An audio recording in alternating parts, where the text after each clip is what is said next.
সম্মানিত দর্শক, যে যেখান থেকে আমার এই ভিডিওতে অংশ নিয়েছেন, আপনাদের সকলকে আমার পক্ষ থেকে আন্তরিক শুভেচ্ছা এবং স্বাগতম জানাচ্ছি। যারা দেশ এবং দেশের বাইরে থেকে আমার এই কথাগুলো শুনছেন, আমি বলতে চাচ্ছি আমাদের সারা বাংলাদেশে নতুন একটা পরিবর্তন আসা প্রয়োজন। প্রত্যেকটা ক্ষেত্রে, প্রত্যেকটা সেক্টরে, সেটা একটা পরিবার থেকে শুরু করে, একটা পরিবারের একটা সদস্য থেকে শুরু করে আপনার একটা পরিবার, একটা পাড়া, একটা মহল্লা, একটা গ্রাম, একটা ওয়ার্ড, একটা ইউনিয়ন, একটা উপজেলা, জেলা তথা সেন্ট্রাল পর্যায়ে অর্থাৎ রাষ্ট্রীয় সর্বোচ্চ সীমানা পর্যন্ত এই 1,40,000 বর্গ কিলোমিটার ভিতরে নতুন একটা পরিবর্তন আসা দরকার। প্রত্যেকটা ক্ষেত্রেই যেখানে আমাদের যে নবজাতকটা আজকের থেকে জন্ম হবে এবং আমরা যারা পূর্বে জন্মেছি এ পর্যন্ত আছি, আল্লাহর এই সুন্দর দুনিয়ায় আমাদের সুন্দর অঙ্গ প্রত্যঙ্গ নিয়ে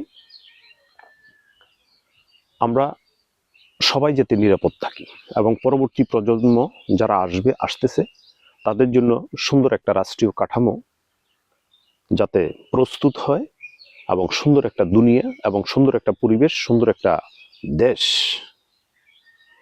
যাতে গঠিত হয় এবং যেখানে মানুষের ভিতরে কোনো ধরনের অনিয়ম থাকবে না, দুর্নীতি থাকবে না, অনাচার থাকবে না, জুলুম থাকবে না, লুটপাট থাকবে না, তারপর অর্থাৎ সকল প্রকার দুর্নীতির ঊর্ধ্বে থাকবে এবং কোনো দুর্নীতিবাজ ব্যক্তির হাতে কোনো ধরনের কর্তৃত্ব থাকবে না, কোনো দুর্নীতিবাজ ব্যক্তির হাতে কোনো ধরনের দায়িত্ব থাকবে না, কোনো দুর্নীতিবাজ ব্যক্তির কাছে রাষ্ট্রের কোনো ক্ষমতার একটা ইঞ্চি পরিমাণ, একটা তিল পরিমাণ কোনো কিছু তার কাছে আমানত রাখা যাবে না।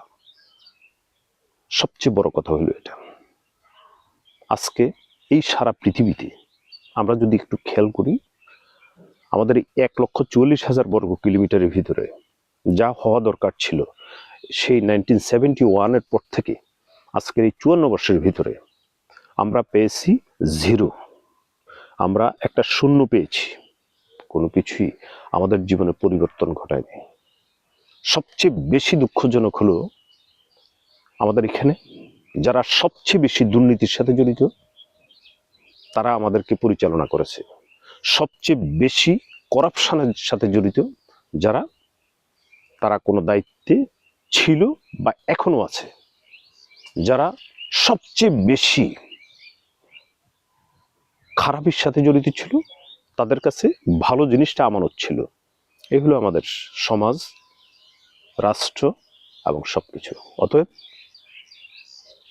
আল্লাহ পাকের তরফ থেকে যে হুকুম আহকাম আমাদের উপর অর্পিত হয়েছে এবং আল্লাহ পাকের যেই বিধান আল কোরআন, যেখানে আল্লাহ পাক স্পষ্টভাবে বলেছেন এবং ওনার দোস্ত এবং বন্ধু হযরত মুহাম্মদ মুস্তাফা আহমদ মুস্তাফা সাল্লাল্লাহু আলাইহি সাল্লামের মাধ্যমে উনি সারা পৃথিবীর মানুষকে জানান দিয়েছেন যে আমাদের জন্ম থেকে মৃত্যু পর্যন্ত A to Z প্রত্যেকটা বিষয়, খাওয়া দাওয়া, চলাফেরা, লেনদেন, তারপর সমাজ ব্যবস্থা, পরিবারের ব্যবস্থা, রাষ্ট্রের ব্যবস্থা, সকল কিছু আল্লাহ পাকের হুকুম আহকাম অনুযায়ী চলবে, আল্লাহ পাকের হুকুম অনুযায়ী চলবে, এর বাইরে কোনো কথা নাই।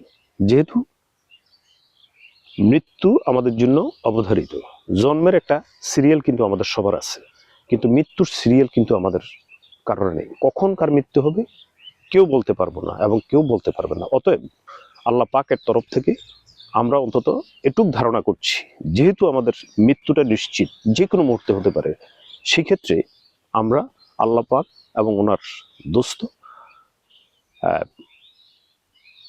হযরত মুহাম্মদ মুস্তাফা আহমদ মুস্তাফা সাল্লাল্লাহু আলাইহি সাল্লামের ওনার দিক থেকে যতগুলো বিষয়ে উনি প্রাধান্য দিয়েছেন, পছন্দ করছেন এবং ওনার দুনিয়াবি জীবনে উনি যত কিছুর পরামর্শ আমাদেরকে দিয়েছেন, উপদেশ দিয়েছেন যে এগুলো করতে হবে, এগুলো করা উচিত এবং এইভাবে আমাদের জীবনটা পরিচালিত হবে। আমরা আশা করব প্রত্যেকটা মানুষ এদিক সেদিক না থাকি, আল্লাহ পাক যেহেতু আমাদেরকে সৃষ্টি করেছেন, সেই দৃষ্টিকোণ থেকে আমরা আল্লাহর হুকুম আহকাম অনুযায়ী আমাদের পরিবার তথা সমাজ তথা রাষ্ট্রকে আমরা পরিচালিত হওয়ার জন্য সর্বাত্মক সহযোগিতা করার জন্য এগিয়ে আসব। ধন্যবাদ। আসসালামু আলাইকুম ওয়া রাহমাতুল্লাহ ওয়া বারাকাতুহু।